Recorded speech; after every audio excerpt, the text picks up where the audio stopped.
nyine cyubahiro umukuru w'igihugu ahejeje kwakira intumwa idasanzwe y'umukuru w'igihugu ca Turkiya. Bakaba bari bazanye ubutumwa bwiza bw'indamutso y'abanyaturkiya.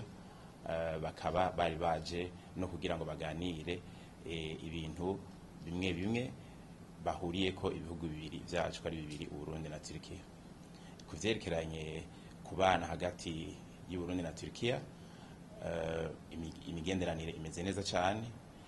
Umukuru w'igihugu yarigeze kugendera igihugu ca Turkiya, arabona n'umukuru w'igihugu Erdogan, hanyuma bakaba bavuga bati tubandanye imigenderanire. Mu vy'imigenderanire rero hakaba hari ico bashaka gushikako duhuriyeko.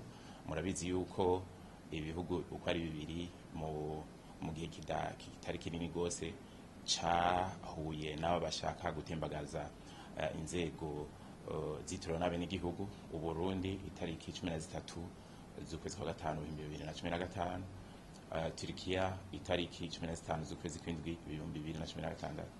Ati rero nk'ibihugu bibiri bikundana bifitanye imigenderanire myiza, birakwiye yuko tworaba ukuntu twoza turagwanya abo bose bafise ako kageso kabi ko gushaka gutembagaza inzego zitoro n'abenegihugu.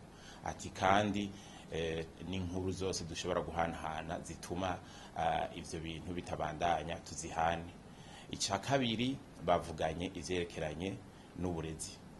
Igihugu ca Turkiya kibicishije muri Fondation Marif y'igihugu ca leta, bavuga yuko biteguriye kugira umugambi udasanzwe ngaha mu Burundi wo kubaka ishure rikomeye rihera mu mashure amwe y'abana bita gardienne gushika no muri kaminuza. Ati kandi rero bariteguye no mu kwicenda barashobora gutangura. Ati igikenewe gusa nuko impapuro zijanye no kugira ngo iyo myiteguro ihere zisinywe.